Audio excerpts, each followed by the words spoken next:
And we're just over 3.5 minutes into the first quarter.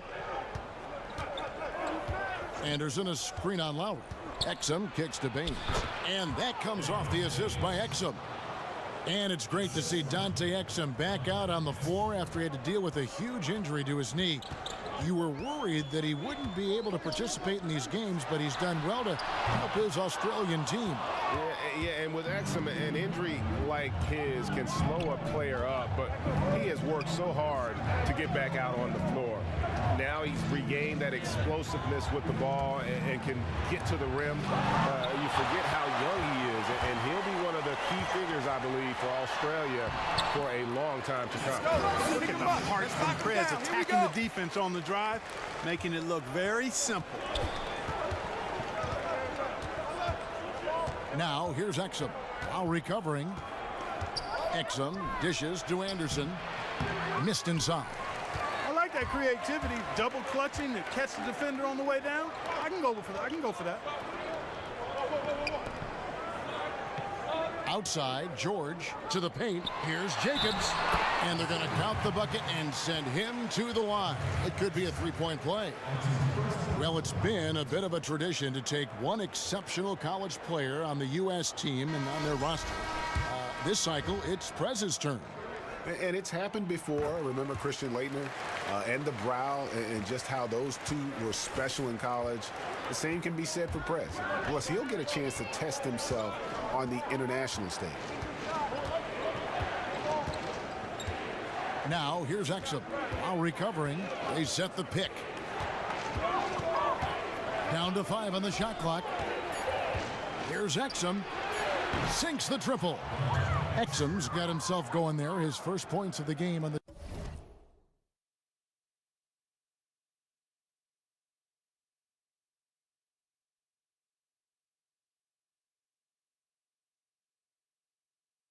deep ball.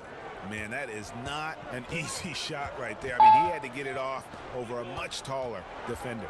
Yeah, he needed to add just a little more loft on that one because of the size mismatch, and he did it perfectly. And hard to decide which was better, the pass, the catch, or the slam. There's no wrong answer. Sensational alley-oop. Tell you what, you wouldn't know they're the team trailing when they're able to pull off plays like that. There's a 4-second difference from the shot clock to the game clock.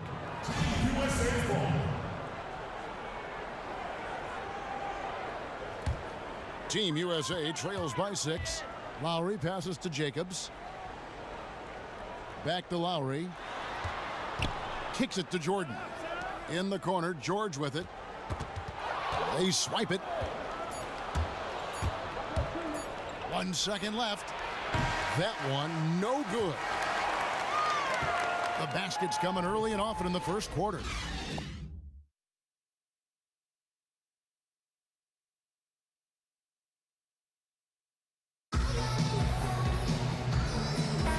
And welcome back, everyone. International basketball at its finest. Already 1 quarter in the books. USA versus Australia. A lot of talent on both of these teams. I think the Australians had a game plan coming in that was basically, hey, we want to exert our will early, and boy, has it paid off. Tell you what, the way they've got the momentum going now, it's going to take a pretty large effort on USA's part to narrow the gap before halftime. Well, when the U.S. picks players from the NBA, it just isn't about taking the best player at each position. They look at much more than that to assemble the best team that they can. Yeah, and that's a great point because this is not an all-star team, although many of these players are all-star. There's a difference. Really, they're looking for players that can impact the game without the ball, make others around them better, and are suited for the international style of play. Here's Jacobs. Hands it from downtown. Prez has got 8 points. Even with high-intensity defense surrounding Prez, he makes these shots look simple. I mean, that's a gift, folks. He takes his time, stays in rhythm, and doesn't mind the pressure. Now here is Martin. Pass to Baines. Shot off the pick. Off the left rim and out. No breathing room at all to take that shot. Here's Prez to the middle, and it's Anthony with the jam. remarkable dish that time from Prez, tearing apart defenses on the pick and roll. A minute and a half gone here in the second quarter. He's covered by Jacobs. Some nice ball movement by Australia.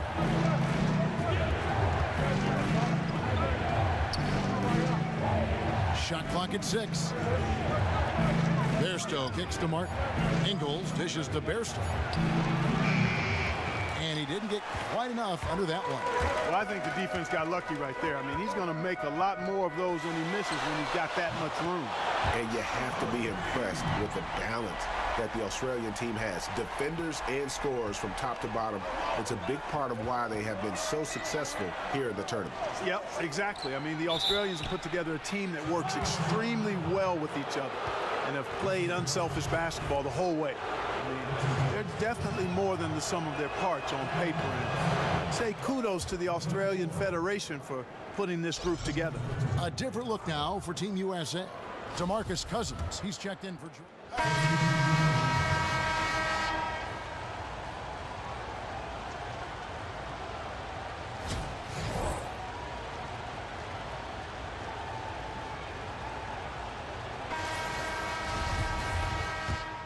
Prez is checked in for Team USA. Australia making a switch here. Team USA leading by 23. Irving passes to Jacobs. Green, the screen, off the pick.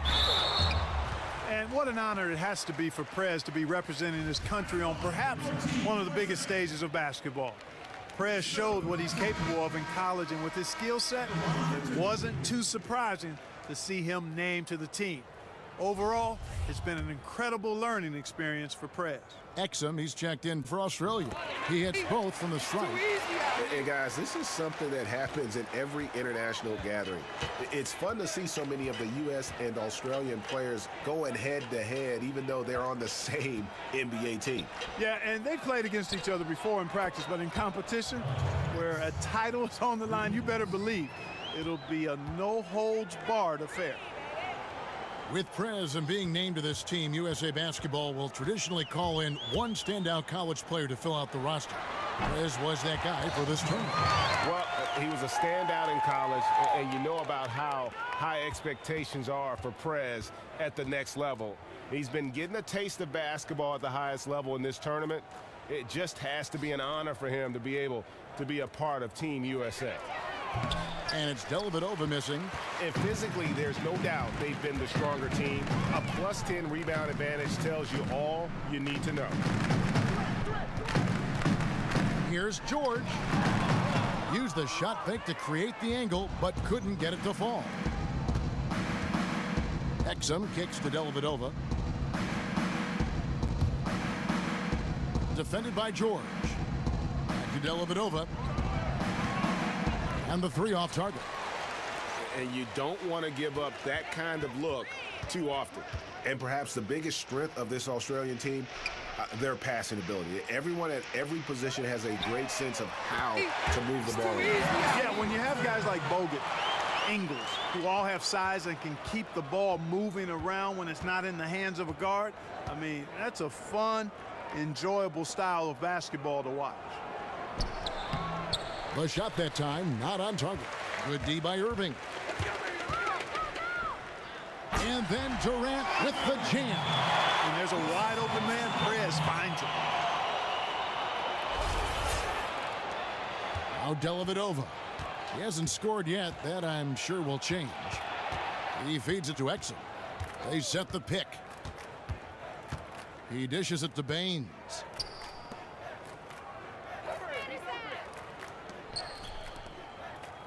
Feeds it to Dellavedova. Australia needs to get off a shot here. Out of bounds, Team USA takes possession. A different look now for Team USA. DeMarcus Cousins is checked in for Draymond Green. Anthony comes in for George. And it's DeRozan in for Kyrie Irving. Australia also with a sub. Bairstow's checked in. DeRozan dishes to Durant. He kicks to Prez. Cousins with a screen for Prez. Floats it up for Cousins. Throws down the alley-oop slam. And the big lead becomes bigger. They are playing with purpose here tonight, guys. And they're doing it at both ends of the floor. I mean, that's what you like to see. They've been controlling the action from both ends of the court. And he was camped in the lane there, and he gets the 3-second call. That's an inexcusable mistake, guys. Here's Lowry. Well, for many, the fact that Australia even made it to the finals of this tournament is an accomplishment on its own. Yeah, I agree with you wholeheartedly there, Greg. No matter what happens in this game, this is already going to be the best finish for the all-season in a tournament like this.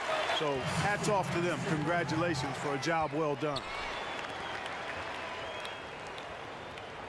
Brokoff. He's covered by Jacobs. Knocked away. It's stolen by Prez. Doesn't go that time. Australia goes the other way with it. Brokoff, covered by Jacobs.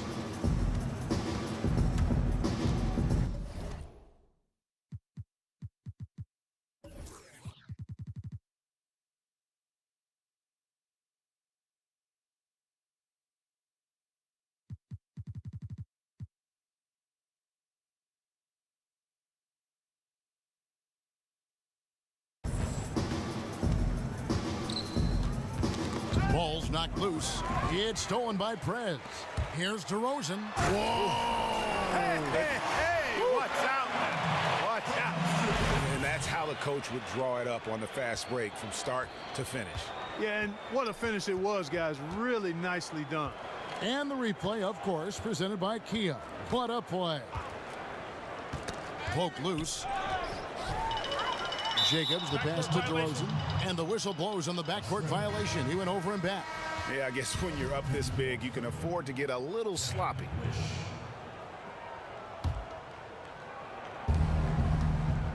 What is amazing to me about this U.S. team is that on every NBA team, all these players are the guy. Yet here for the U.S. team, each player has no qualms or hesitation to put their egos aside and play a minor role if needed.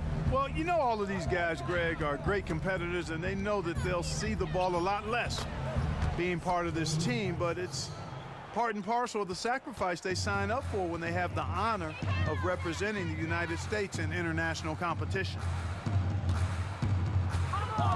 Here's Jacobs, and a look at Prez there, just punishing the rim. Oh, and you love the ferocity that Prez finished that playoff with. No layups for the big fella.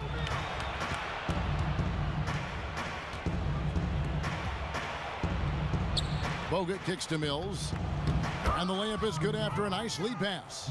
And no matter what they've tried, the D just has not been able to deny them the ball inside. And we're about 3 minutes into the fourth quarter. Oh, the lob to DeRozan, an emphatic alley-oop jam. Absolutely the prettiest play in basketball, executed to perfection. I don't think you'd get an argument there. Everybody loves the alley-oop. Unless you're the team getting punched on. That would be the difference. Here's Lish. Team USA grabs the miss. And a big lead for them on both the scoreboard and the backboard thus far. Yeah, rebounding has been a big key in this one, Greg. They've asserted their will and have taken control on the glass. To the inside, picked off in midair. And Mills with a clear path to the hoop. Pull up Jay. It's good. Now he's shooting 6 for 7.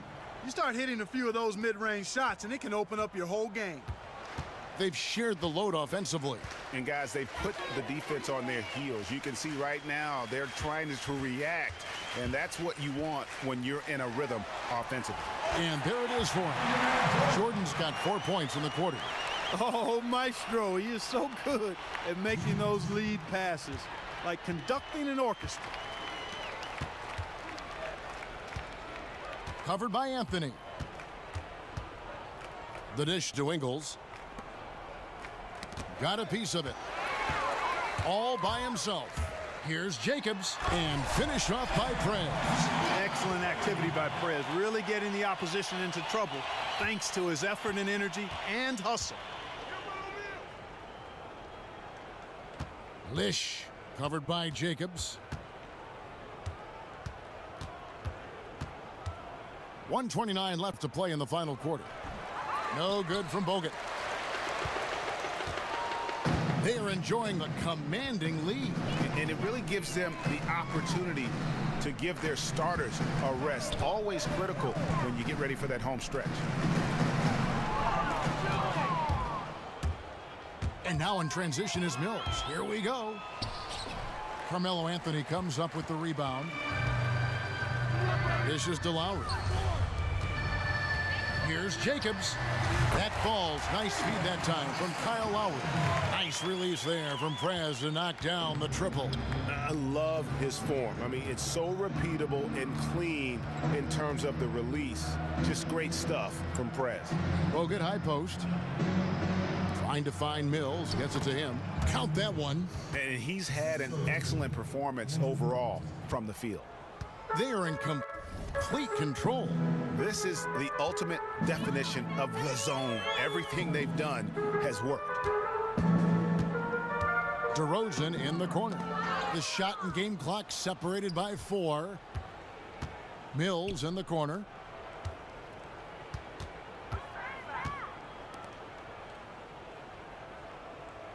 Lish covered by Jacobs. Doubled by Jacobs. Lobs it up for Jordan.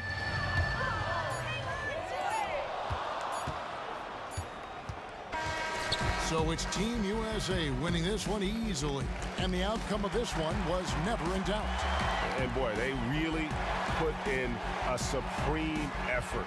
It just felt like once they had that lead and it was comfortable, they were not going to relinquish it.